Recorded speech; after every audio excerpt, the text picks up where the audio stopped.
Well, good afternoon, everyone.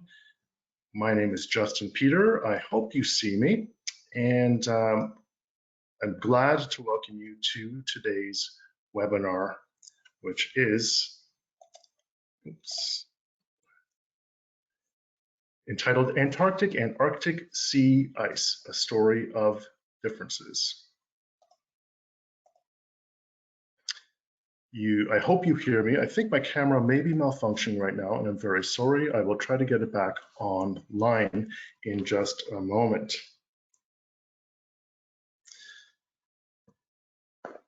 Today's presentation is part of a series. There we go. I think I'm back online here. Today's presentation is part of a series of webinars that we'll be presenting on the Antarctic theme. If you're joining us today, you may be coming from somewhere across Canada. We know we have a number of our past travelers joining us here. Worldwide Quest was founded in 1970, and our specialty is experiential and educational travel. We happen to have a branch which is called Alumni Expeditions, and through Alumni Expeditions, we work with a number of Canadian university alumni associations to present tours specially tailored to Canadian alumni travelers with the idea of lifelong learning. So it's possible you heard about today's event through one of these fine organizations. All are welcome on our Alumni Expedition tours, which bring together like-minded Canadian travelers residing both in Canada and abroad who like to explore places with an added educational component. Of course, today's webinar is an educational webinar. We're going to be learning about Antarctica. And today's presenter is, in fact, one of the study leaders drawn from the Canadian University alumni community who will be aboard with us on our alumni Epic Antarctica with the Falklands and South Georgia expedition, which takes place in about a year's time. We'll provide more information to you on that. There was a short video that we played at the very beginning of this broadcast, but I'm informed that perhaps the sound was not working. After this presentation is over, I just want to let you all know that we will be sharing a link to the recording of today's presentation in addition to that short video, which gives you some background on this expedition we'll be talking about. We ran our first expedition on this route a year ago, and it was a highly successful and engaging experience. On all of our alumni expeditions tours, we have a study leader drawn from one of the Canadian universities, and on this one, of course, today's speaker is Bruno Tremblay from McGill. We will also have Philippe Tortel from Alumni UBC and Brent St. Clair from Western Alumni. And we'll have, in fact, a series of presentations with both study leaders and with some of our Worldwide Quest naturalists over the coming weeks.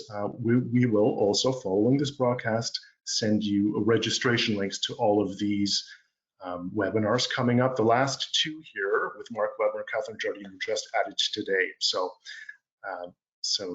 you can look forward to more learning opportunities with us, and all these fine people will be aboard with us on that expedition there. I think my webcam is working now. That's great.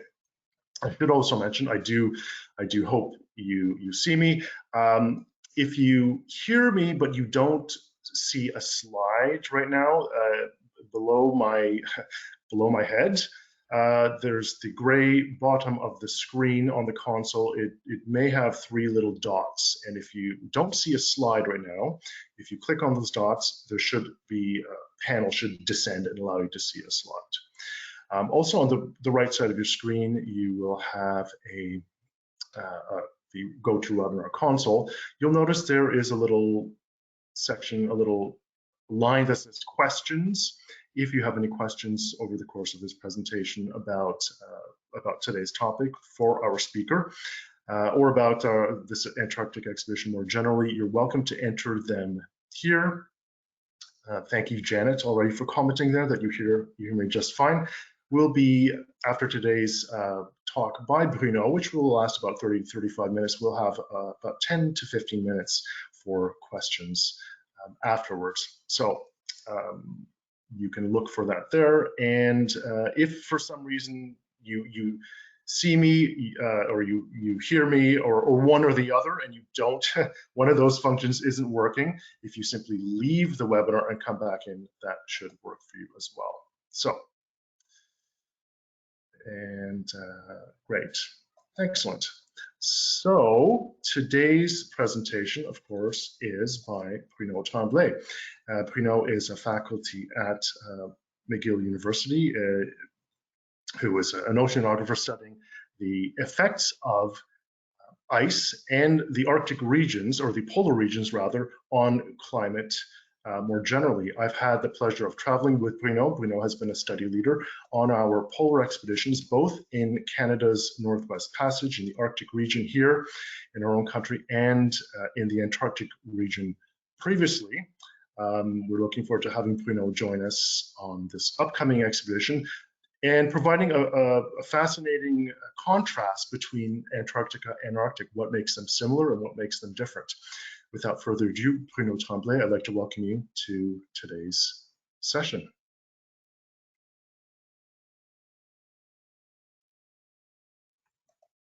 Okay, thank you, Justin. Can you see my screen, or I don't quite see your screen yet, and I don't see you yet either, Bruno. Share my webcam. Okay. There you are. Good. And I'm going here. And okay, thanks a lot for the nice introduction. I'm just going to put this on the side. Okay, so as Justin said, I'm going to be talking to you about Antarctic and Arctic sea ice, a story of differences. So you may have followed the news, or heard on the news, we see quite large changes in the sea ice cover in the Arctic. But if anything, in the Antarctic, we see no trend or even a slight increase in the sea ice. And the question is why is it we see such a different behavior? And really, the sea ice in Antarctica, if anything, is thinner. There's a lot of ocean heat very, very nearby, and somehow the Antarctic sea ice cover does not seem to be affected in the very same way that the Arctic is. And I would like to go over some of the differences and the similarities between the two systems and explain a little bit maybe why this is happening, and whether we are about to see at the beginning of a large change in this behavior of the Southern Ocean. So just to put you a little bit in context, what I'm showing here are observation. On the right, you see the Antarctic continent, and on the left, you see the Arctic. So just to be clear, I'm going to be talking about sea ice today. So the ice that forms on the surface of the ocean. Okay, so this is a picture of winter Arctic and Antarctic sea ice. Just to give you an idea of the extent of this sea ice cover. And in both of these, what you see in the light orange, it's the climatology, it's the mean, what the mean state of the system is, basically in the 80s, 90s, and early 2000. And the picture I'm showing there in the background in white is the sea ice, and in gray is the continent. And these are actually from last winter, 2023, both in the Arctic and in the Antarctic. To give you a bit of context, the sea ice is about between 1 and 6 meter thick in the Arctic. In the Antarctic, much thinner, more around 1 meter of sea ice. We'll see a bit later why we see those differences. At the bottom here, now what I'm showing to you is an image from, again, 2023 of what the ice looks like in the Arctic and in the Antarctic in the summer. Again, the orange line is the climatology, the mean of the 80s and the early 2000s. So quite a drastic change here. When you look on the lower left in the Arctic, you can see that the ice is much more retreated than the climatology. And this loss of ice is mainly located in the Pacific sector of the Arctic, the one which is just facing like the Bering Strait, like north of the Pacific Ocean. This is where we see like the most drastic changes in the Arctic sea ice like nowadays. In the Antarctic, what you see is we see mainly a seasonal ice cover, really. For all practical purposes, we call this an ice-free Antarctic. And really, like when we talk about climate change, like in the Arctic, we really talk about like an Antarctification of the Arctic Ocean. Basically, it looks like the Arctic is becoming more and more like the Antarctic, i.e., more like a seasonal ice cover with a very extensive like sea ice cover in the winter and hardly any ice left in the summer. So one main difference between the two systems is that in the Antarctic, the continent is in the center, and then there's really no bounds north towards the equator. Like there's no land masses that prevents the ice from expanding equatorward. So continent is in the interior and it's surrounded by an ice cover. In the Arctic, it's more of a continent, and then you basically have the Arctic Ocean, which is surrounded by continent. So basically, like how expansive the sea ice can be in the winter in the Arctic is very limited. Like you have continent on the Eurasian side, Canadian side, and really the only place where you can have some expansion is where the ice meets the ocean, like in the northern North Atlantic, and also in the northern North Pacific, which is quite limited in scope compared to what you see in Antarctica. In one case, we have a perennial ice cover. You can see on the left column there that there is ice at the end of the summer. And on the right column, in Antarctica, you barely see any ice like in the summer. So we call it like a seasonal ice cover. So very different. And one of the reasons for this is that, well, in the Arctic, the sea ice cover, as I said in my introduction, is much thicker than the one of the Antarctic.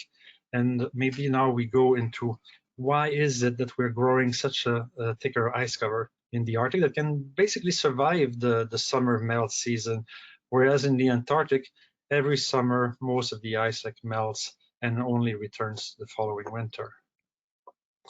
So this is a bit of an artistic drawing of the drainage basin for the Arctic Ocean. Basically, any precipitation that falls on the Eurasian continent north of the Himalayas will actually drain towards the Arctic. And on the North American side, all of the Yukon, all the way to northern Alberta, like the Mackenzie River Basin, is actually draining precipitation through river runoff like into the Arctic Ocean. So the Arctic is only like 1% of like the world ocean, but it's receiving 10% of the world precipitation.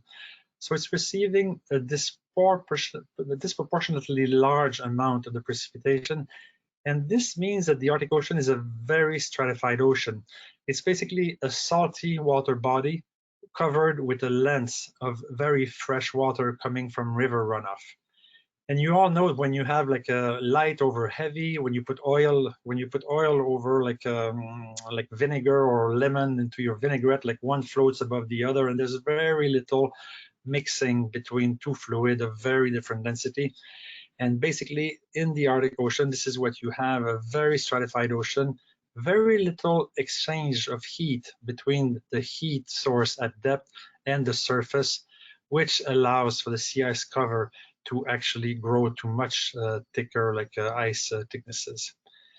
In the Antarctic, there is no such thing apart from the melting now of the land ice, but this is a very small source of fresh water compared to what you see like in the Arctic. And so basically you have a much more weakly stratified ocean. And when you form ice, you basically leave the salt behind, and this makes the surface water like a little bit heavier. It causes mixing, and you're bringing heat from depth into the surface, keeping the ice cover much, much thinner. And this is basically the reason why most of Antarctica is 1 meter ice thickness, which melts entirely in the summer, whereas in the Arctic, it can reach 6-7 meter ice thickness, and it does survive the summer. So this is one key difference in the behavior of the two systems. The seasonality is very different. You can notice like on the right column in Antarctica, like the winter sea ice extent is much more extensive than the one in the Arctic. And in the summer, it's much less extensive. So basically the seasonality is very large in the Antarctic. The difference in extent from winter to summer is large, whereas in the Arctic, it's much smaller. So this is another key difference between the two systems. What we see in the Arctic is large losses of sea ice in the summer, like what we call the minimum sea ice extent, what you see on the lower left of your screen, like the summer, end of summer extent. You also see trends in the winter that are smaller, but still significant. In the Antarctic, well, we hardly talk about a trend in the summer because there's hardly any ice, but in the winter, basically, in the 80s, 90s, early 2000s, we saw no trend. But recently, we're starting to see a lot more variable system, a lot more variability from year to year. And we're starting to see some quite drastic changes, like just in the last year or two. So we believe we're really at a point where Antarctica might change its behavior. And I'll show you some example of that just in a second. So, of course, like in the Antarctic, you see polar bear, and in the Antarctica, you're going to be seeing penguin, and one is inhabited, like the Arctic. There's communities all around the Arctic living there. And apart from a few scientists, Antarctica like is not inhabited. So now what I'm showing you here is like a time series, again, for the Arctic, for the Antarctic, and the winter and the summer. And what I'm basically showing is the number of million of square kilometer of sea ice extent of the sea ice cover. So on the top left, you see the winter, and you see a rather small trend. Notice the y-axis there. It has a false zero. It starts at 13 and goes to 17. And in the summer, you see a much larger trend in the Arctic summer minimum sea ice extent on the lower left of your screen. And what I was telling you just a second ago, like in the Antarctic on the right column, when you look at the winter and the summer, what you see is a variable but pretty stable sea ice cover. But we're starting to see some changes, and I will go into this like in just 1 second. So basically, what is it that it begs the question, like in Antarctica, like what is it that governs the extent of sea ice? Like the sea ice expands in the winter, and basically, like, is it free to expand as much as it wants? And the answer is to this is no. Like in the Antarctic, there's basically like an invisible barrier, and it's a very strong ocean current, which is called the Antarctic circumpolar current. And you see it here on the map on the left. The dark color means that like it's a very fast moving current. It's the current in the world that transports the largest quantity of water. And the reason for its existence is that there's no obstruction. Basically, like there's free ocean all around Antarctica. And at the surface, in the atmosphere, you have very strong wind, very strong westerly that always blows from west to east, or mostly blows from west to east, which entrains this extremely fast-moving current. And when you have a current like this moving on a rotating Earth, it acts a bit like a vacuum. It sucks water from depth, brings it up to the surface, and since there is heat at depth, basically it brings heat to the surface. And you can see it as like when ice wants to expand past that current, it just melts on contact. There's a very large source of heat coming from beneath associated with this current. And so basically, like the extent of the sea ice cover in the Antarctic is really a function of where this Antarctic circumpolar current will be located, how far north or how far south. And this is really what sets the variability of the extent of the sea ice in the Antarctic. This current is an extremely good insulator. On the right, I'm showing like satellite surface temperature. In the reds, you see temperature in the 23, 25 degrees Celsius. And closer to the Antarctic continent in blue, you see 1 to 3 degrees. So you can see that at the location of this current, there's extremely large gradient in temperature. So it's a barrier for ice. Ice cannot be expanding more equatorward, but it's also a barrier for heat, which is at lower latitude, to actually move northward and affect the sea ice cover.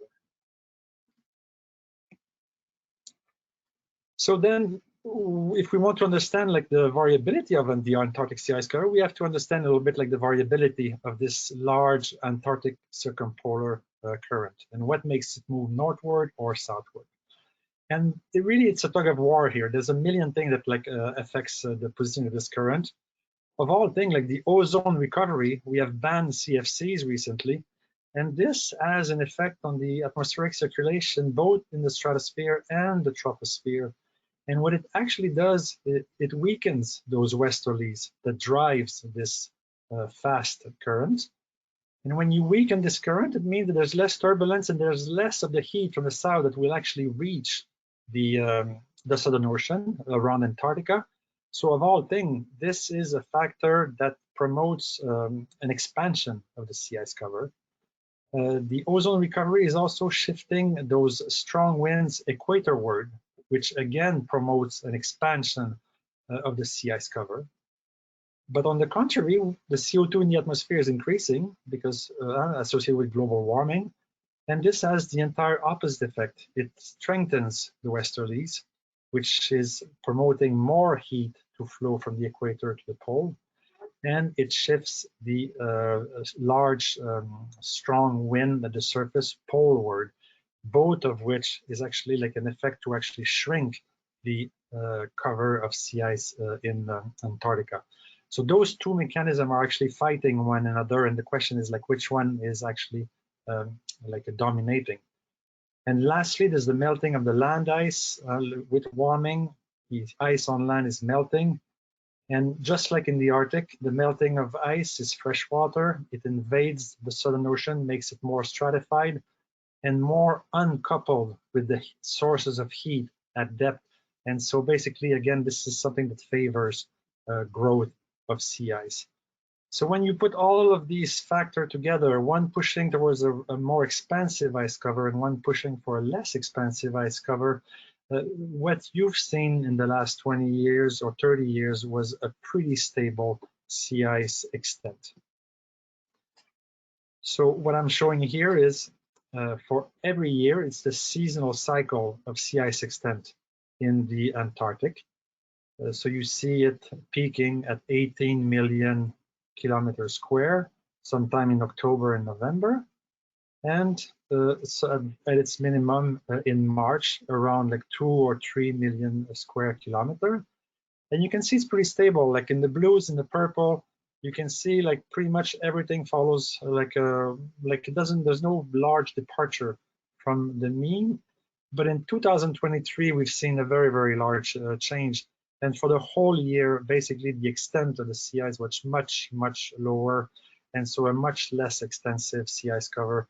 And this is really the beginning of change that we're seeing right in the last 3 or 4 years, like in Antarctica. So what I'm showing here is ice anomalies. So basically, it's just departure from the mean. So the mean condition and how far away are we from the mean. And this is just another way of looking at the very, very same thing. Here now I'm starting the time series in 1979, when the first satellite were launched in polar orbit and that we could monitor the surface ice extent. And you can see from 1979 all the way to 2007 here, basically no trend. And so a very stable ice cover. And then from 2007 to 2017, we actually saw an increase in the sea ice cover. Again, it's this tug of war between ozone recovery, melting of land ice, and also like the CO2 increasing of the atmosphere, the sum of which actually led to an expansion of the sea ice. And now in the last 7 or 8 years, what we're seeing here is negative anomalies, a much more retreated sea ice cover. And so anomalies that are of magnitude that we have not seen in the satellite record in the last 30 years, basically. So again, this is the same anomaly figure, but now like as a seasonal cycle from January on the left to January again on the right. And you can see 2023 of all years, the ice has been less extensive at every single month during the last year, and not by a small amount, but quite a large amount, basically. So we're starting to see quite large changes, like in the system here. This is to give you a bit of an impression of like, do we see this in the thickness? And of course, like when you lose in extent, it's because the ice gets thinner and therefore melts earlier or has a hard time to regrow like the following winter. And what you see here on the left is a simulation of what the ice thickness looks like in the Antarctic. You see the pink and purple around 1 meter ice thickness. You do see where you have multi-year ice on the West Antarctic Peninsula, very close to where we're going to be sailing with Worldwide Quest next year in white. So this is ice that is much thicker, and the reason for this is that the wind is blowing ice against that peninsula, and basically like the plates of ice are overriding one another, ridging we call, and it becomes much thicker, and it allows it to actually survive the following summer ice melt. And when we look at the anomaly, like the differences between 2023 and the long-term mean, what we see is some region in blue where it's getting thicker, but we also see all around the Antarctic red region, which is actually a region where you see like a very large thickness change, in particular in the Ross Sea, which is at the bottom of here, like of the figure, where you see a very, very large red negative anomaly. So it tells you a little bit like where we have lost sea ice extent in Antarctica. So what I'm showing here is basically like ocean heat content. So because the ocean are warming, the world is warming, where is this heat going? Well, 90% of this heat is going into the ocean. And what you see here on the left is from 1960 all the way to today, the total ocean heat content. Like so blue or much more cold, like on the left, and a very sharp increase towards the red, like on the right. So this means a warming of the ocean. And how do we know this? Well, we deploy like what we call Argo buoy. You see them on the top right. It's a buoy that we launch on the ocean. We just drop it. And in the middle panel on the right there, you see a bit of a schematic of what this buoy is doing. It will change its buoyancy, sink at depth, and measure temperature and salinity along the way. It will remain at depth around 2,000 meters for a while, and then go back up to the surface, transmit its data, and then go back down and up and down and up, and basically does that for the entire life of the buoy. And we have about 4,000 of those buoys that are operating at any one moment, like in the world ocean. And on the very lower right panel, what you see, every green dot is basically one of these buoys. So we're starting to have a very good coverage, except in the pole, of what the ocean is doing and how the ocean is actually warm. And so the world is warming. Where's the heat going? In the ocean. And of all of this heat, about 60 to 70% is actually going in the southern hemisphere, between the two red horizontal lines on my lower right panel there. So a lot of the heat is going just south of the Southern Ocean, of the Antarctic continent. And so what you have there is a lot of accumulation of heat and this Antarctic circumpolar barrier. But the question is like, how much of that heat will actually be able to make it like more towards the pole and actually affect the sea ice cover and reduce the sea ice extent, or actually make it disappear for that matter. Okay, so basically like the signal of ocean heat, you have a really strong heat source down around the sea ice cover down in Antarctica. And what I'm showing here is again similar data, but now I'm showing an anomaly in ocean heat content. So the difference in ocean heat content, like temperature, with respect to the long-term mean. And everywhere you see red around Antarctica is where the ocean has been much more warm in 2022 than it was on average. And what we see now is that we have similar buoys over the ice in the Southern Ocean. And what we're seeing is that some of that heat is now making it more and more under the ice. And there's actually vertical motion, and actually like there's signs that this heat is actually affecting the sea ice cover, and this is what's explaining the recent decline in sea ice area extent over Antarctica. So what are the impacts of these changes?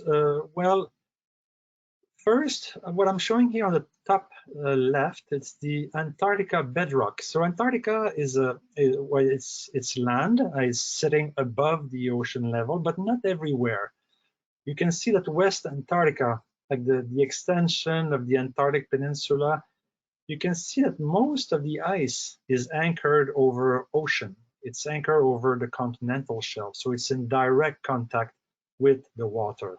And we know that the water is warming. And so basically like this, the ocean there has a direct impact on the ice that sits just above it. On the East Antarctica, you can see there's much more land. So you have a solid ice cover anchored on the bedrock, which sits above the sea level. And basically the East Antarctica is a much more stable ice cover, which we don't believe we will lose anytime soon because it's quite high, it's quite cold.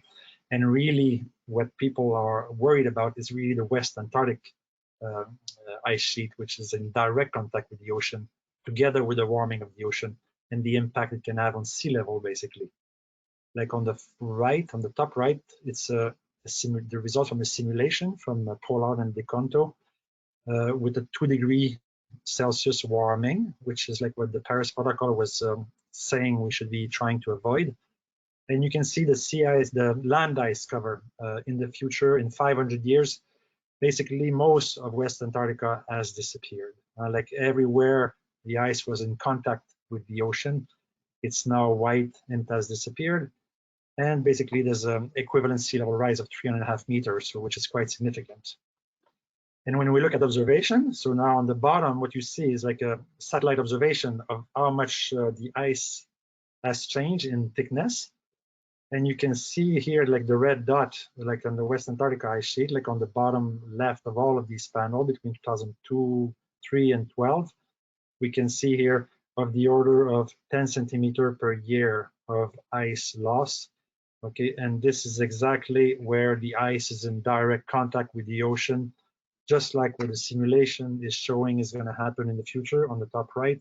And basically, that's where like the top left panel shows that that's where the ice is in direct contact with the ocean. So what people are worried about is like of the order of hundreds of years, a few hundred years, like there will be large sea level rise associated with the West Antarctic ice sheet collapse, which is associated with the warming of the Southern Ocean. A different also like impact that ice in Antarctica can have. You may have heard of the global thermohaline circulation, which is redistributing heat between the north and the southern hemisphere, between the surface and the depth. And if you look at the deep water formation site just west of the Antarctic Peninsula, if you can see my cursor here, basically Antarctica is a very cold continent. It's 3 kilometers of land ice. Those cold air masses are very heavy, and they slide down this ice sheet by gravity, just like a river would do. It slides down and creates extremely large wind, and it blows the sea ice offshore when it meets the sea ice in the Southern Ocean. And when the sea ice is blown offshore, you have new ice forming, and when ice is forming, it rejects salt, making the surface ocean heavy, and this water sinks at depth, and it's one of the main driver of this global thermohaline circulation, where in certain locations you see surface water sinking at depth, circulating at depth, and then resurfacing in other parts of the world. So this is what I had for my presentation today. I'll be happy to answer any question that you may have on this presentation. Thanks for listening. Well, thank you, Bruno, for that fascinating introduction on the Antarctic Ocean and how ice impacts. And it seems like we have sort of this positive feedback loop, right? The more ice affects the climate, but climate also affects the ice. I think I've seen you present on this maybe 5 times over the course of this of our alumni expeditions in the past, and every time is just as fascinating as the prior. We do have a question here from Stephen, which is quite interesting. Stephen is asking, what does the South Atlantic Earth magnetic field anomaly have to do with, or rather, what is the effect of the South Atlantic Earth magnetic field anomaly on the Antarctic circumpolar current? Okay. So the magnetic pole in the north and in the south are quite variable feature. In the north, we've seen it like changing quite drastically in the last 20 years. People are even, and it's the same thing over the Southern Ocean. People are even wondering if we are not on the cusp of having a reversal in the magnetic field of the Earth, because we know that every several thousands of years, the Earth has seen those reversal in the magnetic field of the Earth. And this has an impact on rocks coming out of the mantle, along the Mid-Atlantic Ridge, and when they freeze over, they will align their magnetic, they will align with the magnetic field, but it does not have an effect on currents, on ice. It is more about the Earth's magnetic field, the magnetosphere as well around the Earth, and how rays from the sun will interact with this atmosphere. Aurora borealis will be affected by such a reversal and things. But in terms of what the ocean sees, I don't believe there is an impact or a link between the two. Thank you. Thank you for that. Christopher's asking a question. We have a couple questions coming in here. I'll take a moment just to remind you, if you do have a question, please look for that questions bar in the console, in your GoToWebinar console. It should be at the right side of your screen. You may have to pop it down, but then you can enter a question there, and we will relay your questions to Bruno. Christopher's asking, can you comment on the likelihood of the collapse of the AMOs and when this may occur?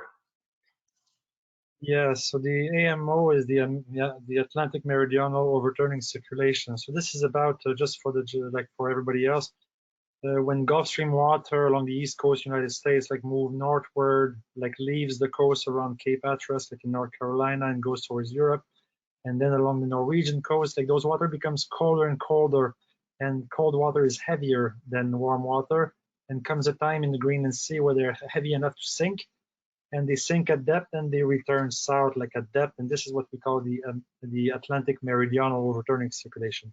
It's part of the global thermoreline circulation that I was showing on my last slide.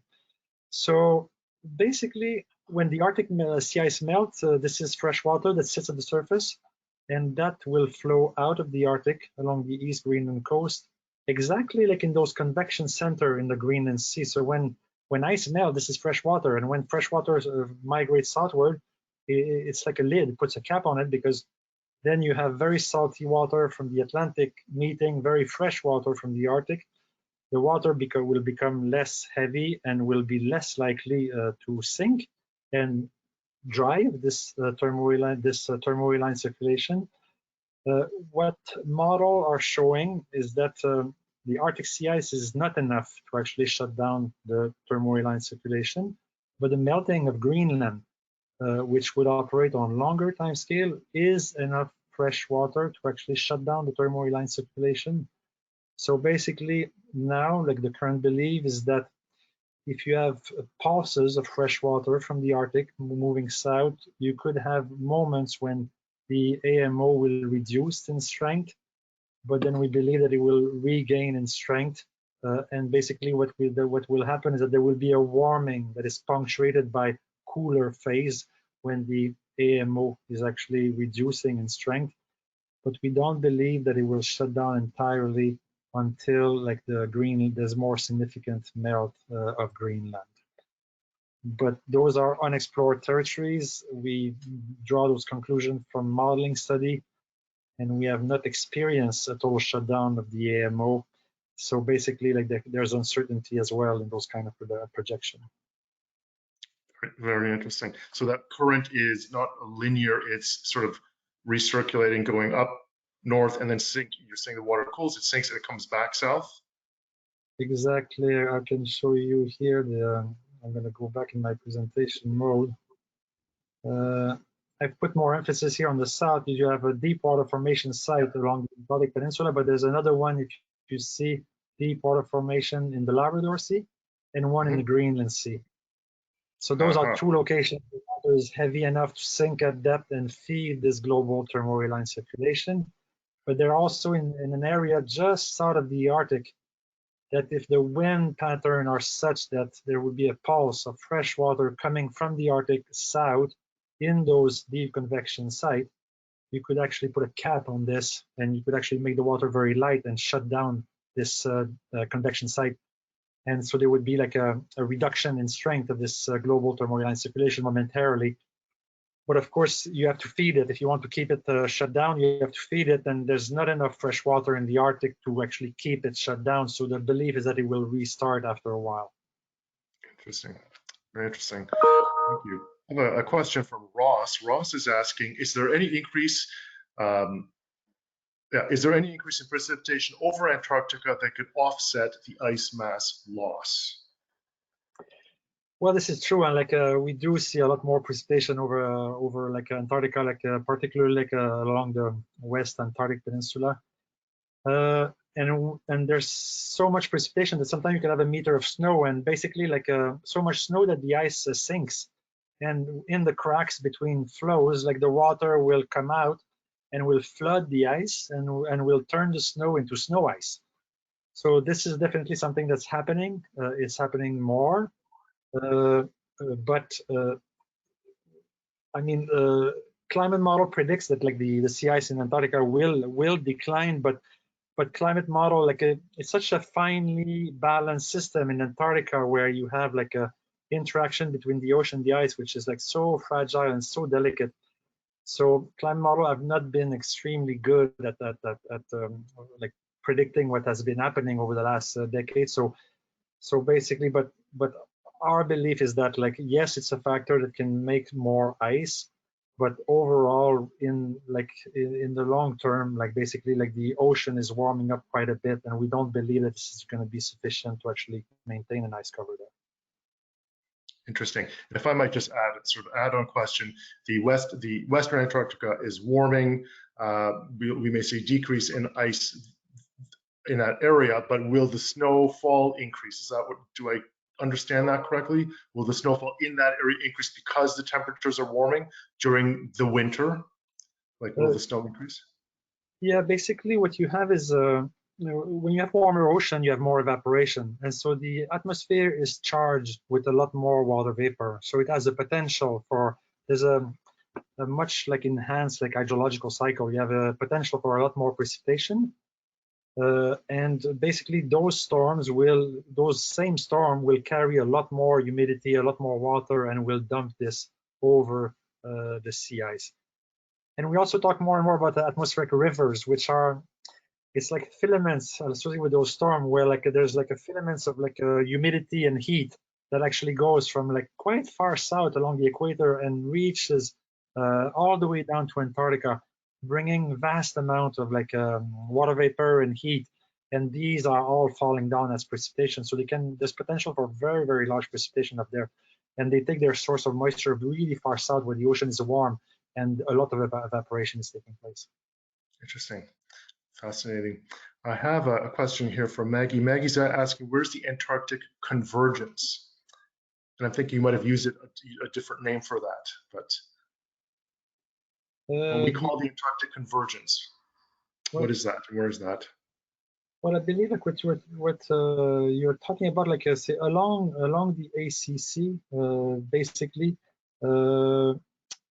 along this current, what you have is like suction on the equatorward side of this current. So you're sucking up like water from depth to the surface, and on the equatorward side of this Antarctic circumpolar, what you are doing is you're actually pushing water down at depth. And so basically, like at the location there where you have like you have convergence in the sense that I don't want to become too technical here, but basically, like what you have is on the equatorward side of the Antarctic circumpolar current, you have surface convergence, And what this does is that the water has no place else to go than to go down, and it's actually going at depth, and it's moving like more towards the equator, but at depth beneath the surface water. So this would be located just to the north of the Antarctic circumpolar current. Okay, so what we call that convergence is basically where that current is running, where the Southern Ocean and the South Atlantic, or the South Pacific, where it is, Exactly. whichever side it is, that's where that's meeting. So thank you. I have a couple of questions. I don't know if you're willing to answer them. I can, I think, be informative on them. Aldous, as well as Tony, are asking, well, Tony's commenting, polar bears are impacted by the loss of sea ice. Do penguins rely on sea ice during their life cycle? And then Aldous was asking, what species of penguins would be affected by the loss of ice in West Antarctica? I don't know if you are. I'm not a biologist, but my understanding, I mean, they do need sea ice. Like you have the ice-dependent species and the ice-obligate species, and basically, like the presence of sea ice is important for their habitat, for laying out their their eggs and things like this. And so, a disruption in the seasonality will, and because the reproduction cycle is not going to change over a very fast time scale, but we expect changes in sea ice to occur over a much faster time scale. And so basically those species will be affected. Before the cruise, I'm going to read more about this, and I'll be able to tell you I'm more like expert on the ice side and on the penguin side. That's all right, because in fact, one of our presenters, Catherine Jardine, in part of this series, will be talking all about penguins. What I expect that she'll say is, I mean, in fact, the number of penguins that are breeding in Antarctica proper is very small. The number of species around the Antarctic convergence, in fact, that's much greater.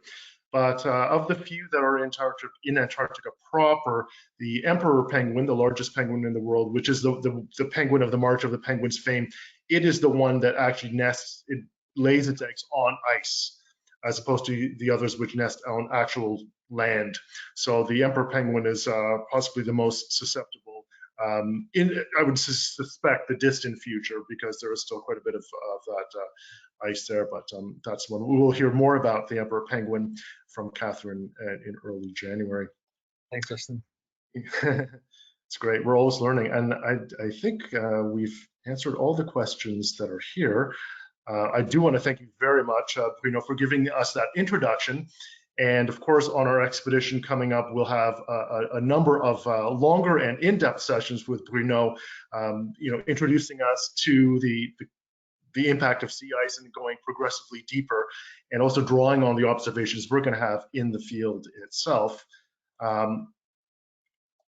We have, as I mentioned, a number of sessions coming up. In a couple of weeks, we have Brent St. Clair of the University of Western Ontario, who will be, I think you might see my screen here, he'll be talking about invertebrates in Antarctica, which should be fascinating. Who knew there were invertebrates there? How do they survive the cold, and how are they adapted to the prospects of climate change?